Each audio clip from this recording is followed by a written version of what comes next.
I was impressed by the flexibility in language in the previous speakers.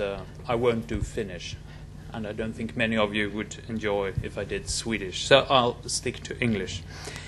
As mentioned, I'm the Director General of the Swedish Energy Agency since just about 100 days. So my staff has been very kind to me so far, but now they're going to be nasty and require a lot of action from my side. But I still thought I should take the opportunity to visit Helsinki and talk a little bit on energy efficiency. Because energy efficiency is one of the areas of the activities of the agency which are most popular at the moment. Everybody likes improved energy efficiency because energy prices have increased over the last few years. Oil prices have gone from $20 per barrel to $130 per barrel. Electricity prices that were on the spot market a few years ago in the order of 10 euros per megawatt hour is now up to 40 or 50 euros per megawatt hour. So almost everything that has been even talked about is now profitable. And in energy efficiency, there are a lot of money to earn if you know where to find them. One of the most successful programs that I have seen the agency has carried out before I arrived is the program for energy efficiency in the electricity-intensive industry. I have a few copies of the report of the first 2 years of this program in front of me there. The Swedish government made a very strange move a few years ago. It decided that the energy-intensive industry should have a reduction in electricity tax if it promised to engage in energy efficiency improvements. And the European Union accepted this, and it was an acceptable subsidy to this industry if they engaged in energy efficiency. And many people thought this was ridiculous because the electricity price would go down. Why would they then engage in improving efficiency? Well, the agency got the task of supervising the industry, helping them to look for profitable investments. They could not be forced to do anything that wouldn't pay in 3 years, but they would be encouraged to do whatever they could to reduce their costs and earn money. And after 2 years, it turns out that about 100 companies involved have done about 900 measures, and they're saving 1 terawatt hour per year. And the total investment to save 1 terawatt hour per year was about 1 billion Swedish crowns, about 100 million euros. That means that the cost of avoiding to consume electricity is about 1/5 of the investment cost in a wind power plant or a nuclear reactor. It's extremely profitable. The industry is gaining in competitive capacity, and they are resolving the electricity balance at 1/5 of the cost of building new wind power plants or new nuclear reactors. So it's a magnificent success. And the electricity-intensive industry in Sweden, who used to say that energy efficiency was impossible and everything was optimal, is now very happy for this program to improve energy efficiency in this electricity-intensive industry because they're earning money and becoming more competitive. So, as your industry is competing with ours, of course you shouldn't copy this. Keep on wasting. This is easy because there are a number of companies that you can keep track of. You know the investments, you can measure the results, and you know how profitable it is. It is much more difficult to do energy efficiency in other parts of society, such as the housing sector, because it's so difficult to measure. But in Sweden, there are still measures to assist the many owners of houses and the many small companies to improve their energy efficiency too. Possibly the most important measure is that the government, via the Energy Agency, supports municipal energy advisors. Every inhabitant in every municipality in Sweden has an energy advisor who can objectively help him or her when he or she faces for example, a situation where they need a new heating system for the house, or where they are doing a reinvestment in their smaller companies. And this objective advice is extremely important, not to get in the hands of sellers of heat pumps or oil furnaces who want to sell the most expensive, biggest thing they can sell to make most money. But an objective energy advisor who actually helps the owner of a house to do a proper life cycle cost analysis, go for energy efficiency first and a good source of energy then, and similar. Because what is lacking is generally information and attention to the opportunities of improving energy efficiency. And I will give you two more industrial stories, once again because this is where you expect the most professional optimization of energy supply, and where it doesn't even always work that way. An example from before the times when oil prices started to increase. British Petroleum, large international oil company. From their own sources, their own industries, oil platforms and refineries, they emitted more carbon dioxide than many countries who were part of the Kyoto Agreement. So their chief executive at the time, Lord Brown, in 1997 said at a speech at Stanford University in the United States that British Petroleum would act as if they were a part of the Kyoto Agreement and thus reduce their carbon emissions by 10% by 2010. A rather radical idea in an oil company.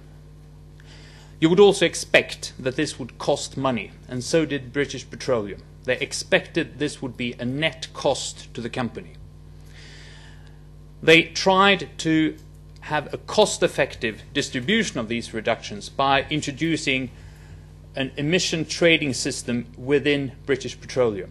So the managers of the individual refineries and oil platforms, if they wanted to increase their carbon emissions, they had to buy emission rights from their colleagues or career competitors within British Petroleum.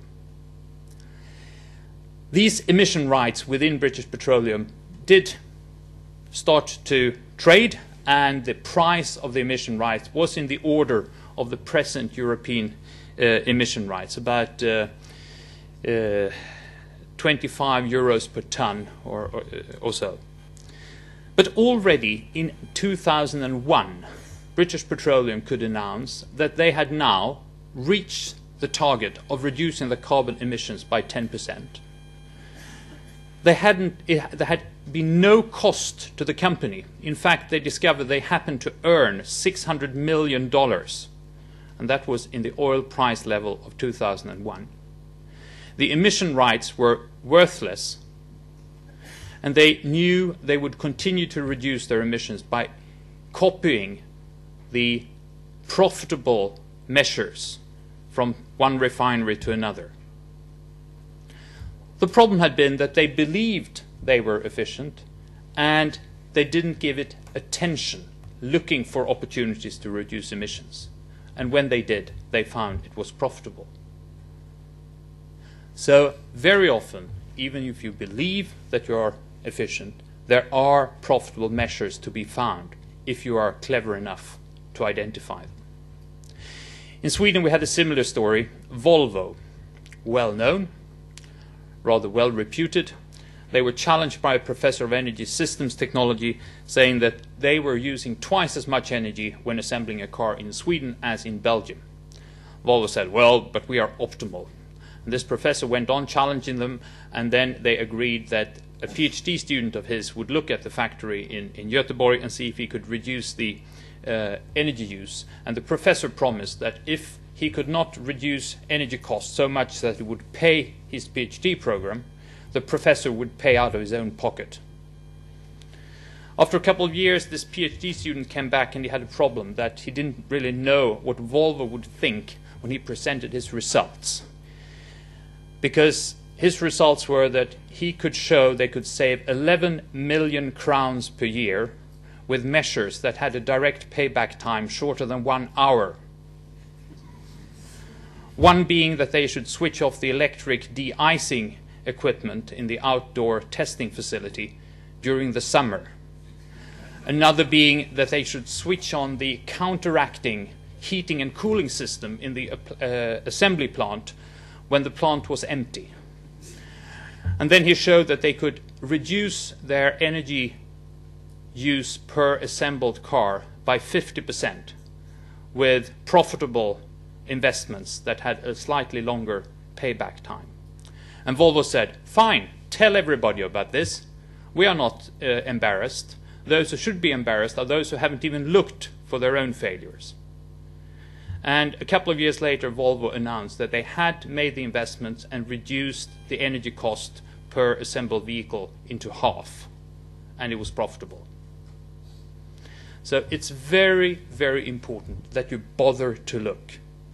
And this was true before the energy costs went up. But over the last few years, energy costs have increased significantly because of the oil and electricity price increase. All systems that were optimized 5 years ago are far too wasteful today. All rules of thumb that were true 5 years ago are false today. The economic conditions have changed dramatically. And if you're aware, if you look for the opportunities, and if you're a skilled enough energy systems analyst to find the opportunities, you can make a lot of money.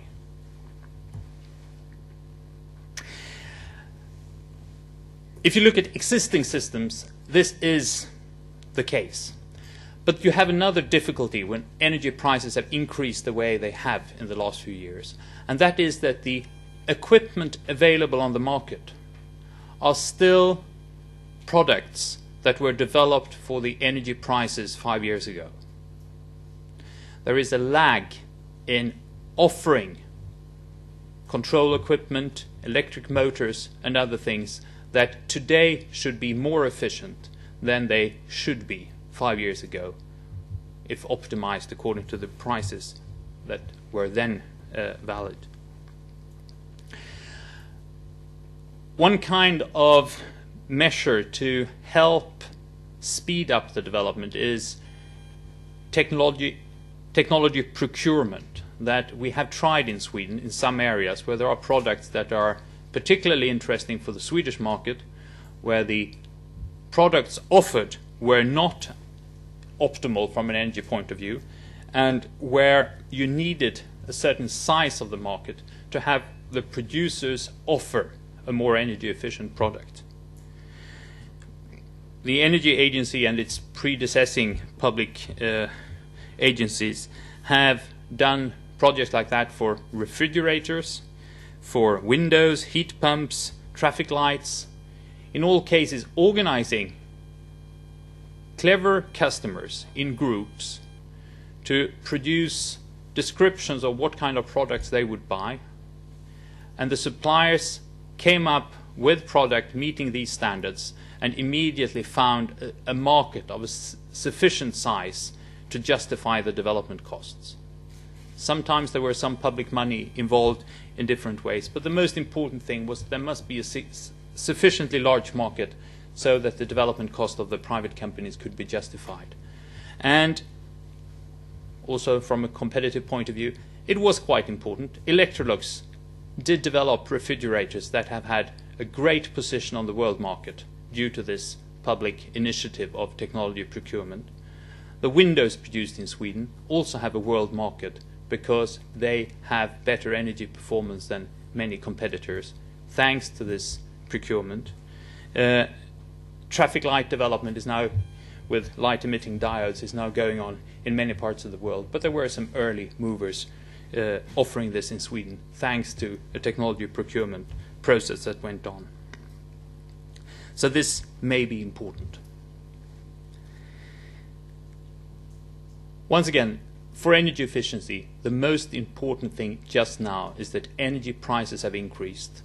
All systems that were optimal 5 years ago are far too wasteful today. You can make a lot of money by just looking, provided you're clever enough. There is a shortage of clever people today. So those that are good at energy systems analysis should be used efficiently.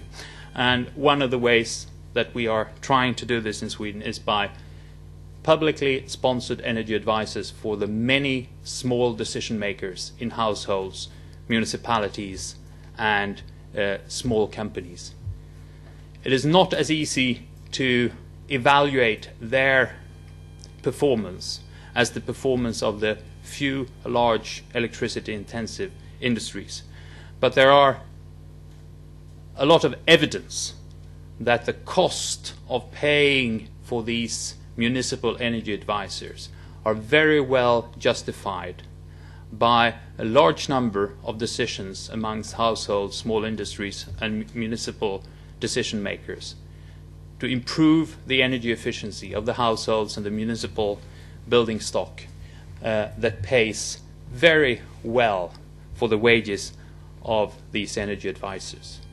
And when it comes to this program I described in the beginning, saving electricity at about a fifth of the cost of building new electricity production. The total administrative cost for the system was in the order of a few million Swedish crowns, or a few 100,000 euros. But that was what spurred investments of about 100 million euros and saved about a terawatt hour, and will save a terawatt hour per year in the future. So these attempts to give attention to energy efficiency opportunities and to get the very large investments made by actors who will profit directly themselves. The little public money spent in offering information and advice may be extremely well spent from a socio-economic point of view. And I noticed the figures mentioned before what investments were needed, but it's not a public problem to do the total investment because they are often very profitable.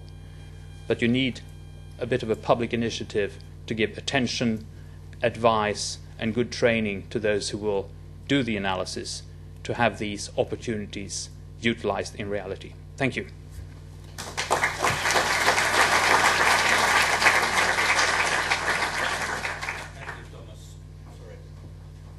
Thank you, Tomas Kåberger, for your interesting presentation. We have a couple of questions here.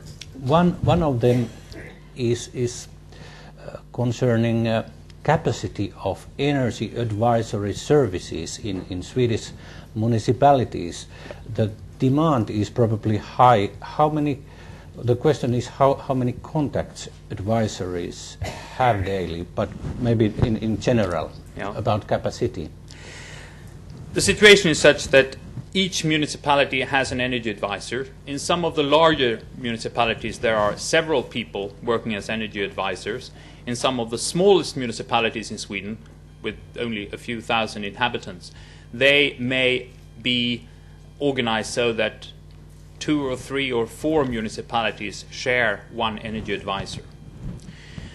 The amount of time an energy advisor spends supporting individual household owners, how much he's supporting municipalities and small companies, varies a lot. The standardization is not very strict. The bureaucracy is not particularly heavy either. So it's difficult to say exactly how much. But it seems when you talk to these energy advisors that they have a fair inflow of telephone calls from people who have just had their heating system failing and suddenly need knowledge to buy a new one. And these more strategic contacts with people who want advice and who may organize local lectures in suburban single-family house areas for all the house owners and things like that. So they work in different ways, and of course they have to do some prioritization by themselves, but there is no standards for that. It seems to work quite well. Thank you. By the way, I don't know, are these questions coming from here or outside? There's one question concerning renewable energies. Does drive to increase the use of renewable energy destroy the possibility to promote energy efficiency? I don't think so. Why should it? it's just as profitable. So far, renewable energy is not significantly cheaper than conventional energy, and thus the economic incentive to do energy efficiency is just as high for customers of renewable energy as of fossil fuel. So I'm not worried. Okay. Yeah. Well, would you say that the export in construction sector has already benefited tight measures or measurements? I think so, but I don't have any figures. But I know examples of Swedish house building companies who manage to export to countries like Britain, for example, where the energy performance of the Swedish houses are much better than what is offered locally. There is a bit of component export to China at the moment, which is quite interesting, as China is very clearly giving priority to energy efficiency. The only problem with the Chinese market at present is that the Chinese industry is picking up very, very quickly and are in some areas already offering products that are more energy efficient than what we can produce in Europe. Okay, then one question about Esko concept. You know Esko? Yeah. Energy service companies. Yes.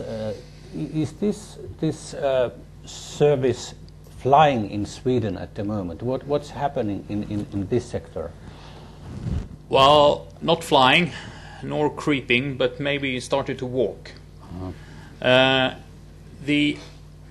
idea that was around some years ago that the energy supplying company would do energy service sales instead of selling electricity or district heating has not worked very well, and I think that has to do with the incentive structure and the credibility of such companies.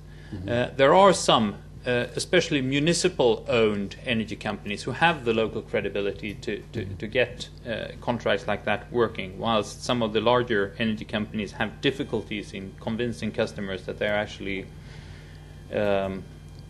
serving their interests rather than maximizing their energy sales.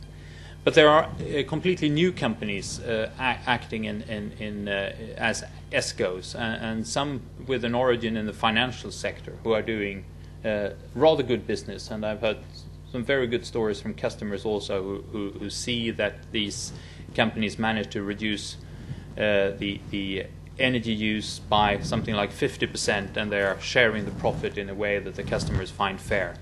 And as the reputation builds up like that, I think they can start running even. The last question is about the report you referred in your speech. Is that report possible to load through from internet? Yes, it should be available via our webpage, energiamyndigheten.se, and the program is called PFE, Program for Energy Efficiency. So I think that if you go to our homepage and search for PFE, you will find it. Okay. Thank you, Dr. Kåberger. It was really a pleasure to have you here in our seminar.